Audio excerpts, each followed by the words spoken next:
tonight. 6 days from now, lawmakers will return to Albany with an abundance of bills before them, and what they take up first is really anyone's guess. Might it be ethics reform, perhaps a property tax cap, or maybe even the legalization of gay marriage?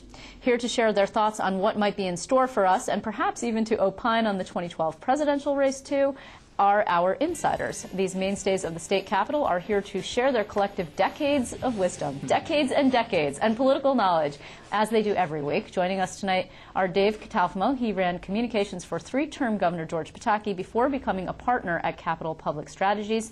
And also we're joined by Bruce Jory, who lent his sage advice to two Democratic governors, and now his advice comes at a price, as he is a consultant at Corning Place Consulting, and in his spare time, he actually teaches. He's an adjunct professor for UAlbany. Plead guilty on all counts, especially the inference that we're old, because we are. You're not Good really reporting. old per se. Anyway, Yes. let us talk about the breaking. Why are you giving me that look? I'm not old. Anyway, speak for yourself. So today we get news from the Cuomo administration that there are going to be pay-to-play pension fund plans to prevent it. It's like the Hevesy-inspired stuff. But what's most interesting to me is this recurrence of sort of needling at the state comptroller by the governor. I mean, the state comptroller put out this rather terse statement saying, okay, we're already doing this, thank you very much. I mean, what's going on here? I'll go first, I guess. Okay. I think it's a little bit of overreach. I mean, in my view, you need to have criminals to have a crime. And the fact of the matter is, if Alan Hevesy wasn't crooked, or if some of his staff didn't have problems, then we wouldn't have the problem that we saw in the comptroller's office. And the SEC has gone about regulating this. They've done it in a way that basically prohibits campaign contributions and much more transparency and disclosure.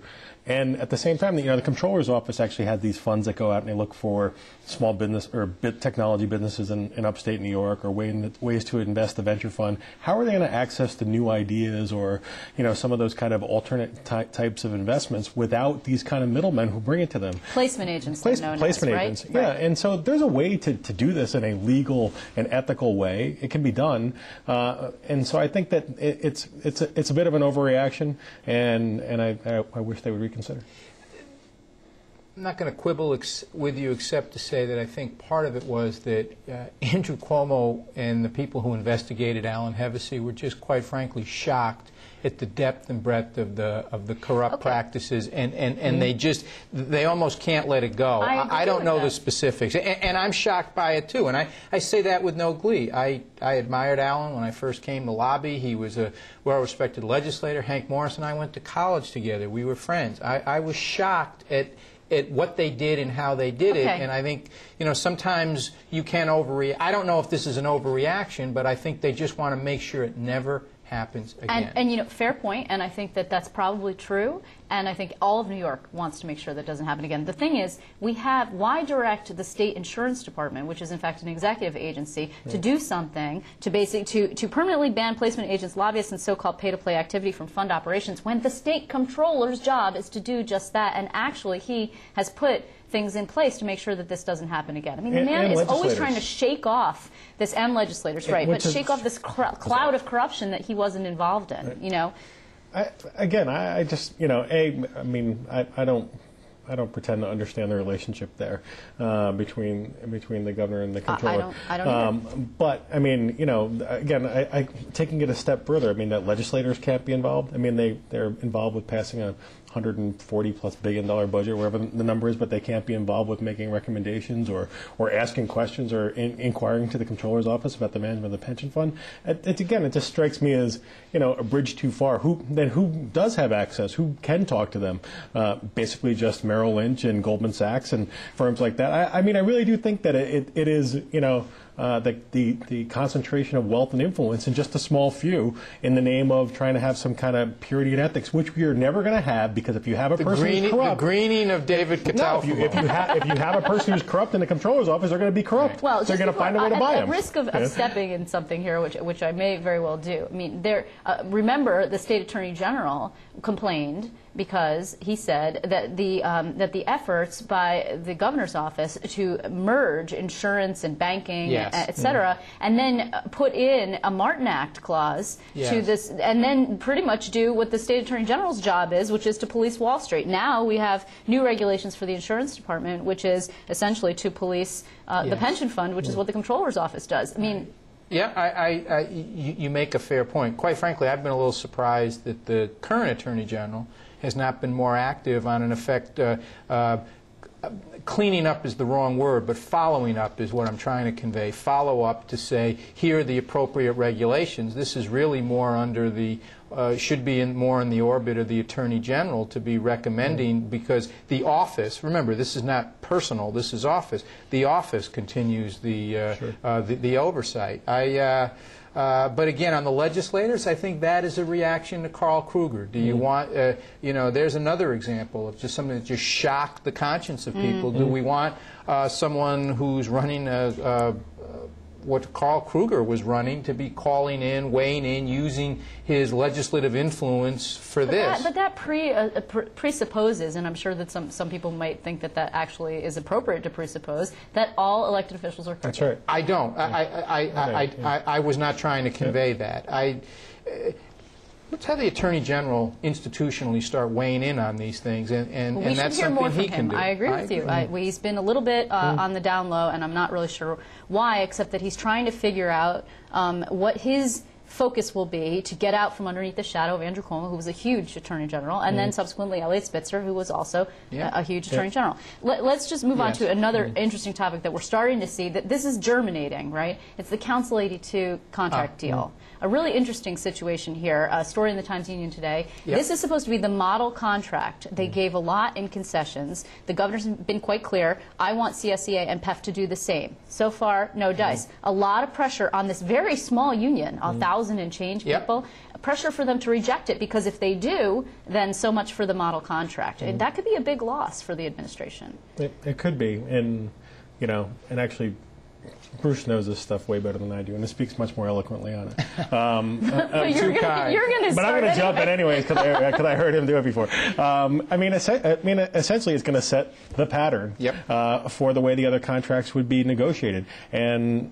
You know, unfortunately, you know, I think for CSEA and PEF, they're coming off some rather healthy contracts that they had from the previous round of negotiations, and I think during that period of time, they probably were outpacing the private sector with respect to the you know, improvements in their wages and their benefits. And now, when the pendulum swings back, it's very difficult for them to kind of absorb that. And I think it's smart on the Cuomo administration. But does he win this one?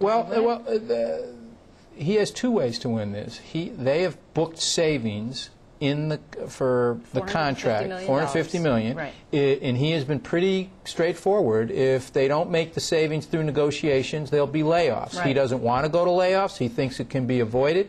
If the labor unions do not cooperate, then he has that to go. And there's really two models here. Labor has a decision to make. Are they going to basically go along and try to do all or nothing fights with people like Walker in Wisconsin and Kasich in Ohio, or do they want to work with people like Cuomo who are at least opening the door? And the ball is in their court. Now, CSEA wants to slam this down or shut this down so that Council 82 doesn't set a pattern, but they still ultimately have to negotiate this. So their choice ultimately is going to be helping achieve those $450 million in booked or agreed to savings as a part of the fiscal plan, or face layoffs. That's a judgment they're going to have to make. And I have to keep in mind, and I think, again, you know, kudos to the governor, because he's pitch perfect on his message here, because I think voters and taxpayers are happy to see reduction in spending, and if that means reduction in workforce,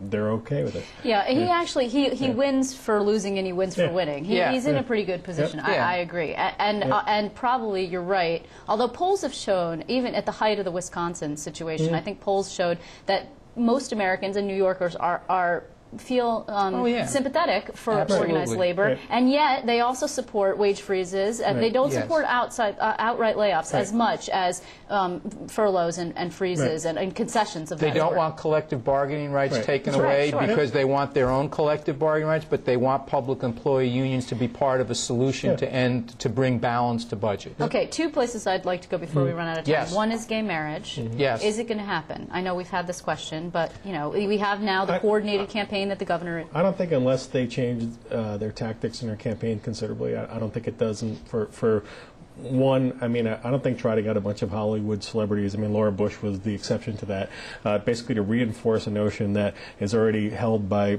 most folks that this is basically an issue that is backed by, liberal elites and folks out of Hollywood doesn't move the needle forward to me in any meaningful way. Those elites, though, I got to Can say, they contribute a lot of money to political of course campaigns. they do. They don't care what. Can I what stripe disagree? you I have. don't think Lady Gaga is driving this. What's going to drive this issue is the fact that over the last 2 years in New York, 4% more New Yorkers each year support this, and 4% less New Yorkers oppose it in the suburbs. In the latest Siena poll, it was 64%. But they don't care one way or another. And according to polls, they care more about a property tax cap than they do about gay marriage. But what you're missing is that's one of the most active, organized, big True. giving communities, and the Senate Republicans have done a pretty good job of convincing people that they have a chance to win the majority.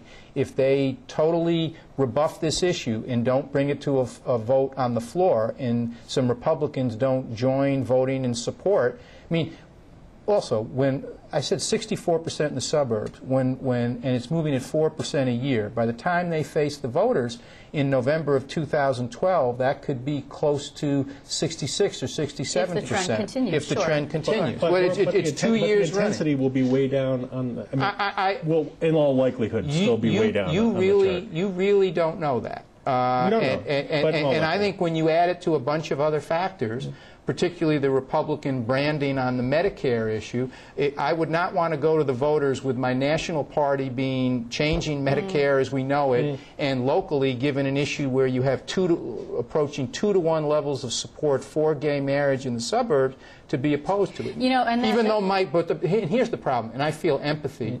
Almost sympathy for the Senate Republicans on this. They have Mike Long in their base pulling them hard towards no. If they vote yes, they might risk a three-way race that could really endanger their re-election prospects. Yet the crucial voters, white Catholics, women, people with college educations who are really the swing balance of power in the suburbs are shifting dramatically towards support. Okay, for this. It's a tough issue. And again, let's talk about 2012 because, in fact, this will be one of the things that voters will be looking at. But the top of the ticket, as you mentioned, matters enormously. The top of the ticket at this moment, perhaps we could have Donald Trump. I mean, I don't. Maybe perhaps you think it's real, Republican. No, it's not real.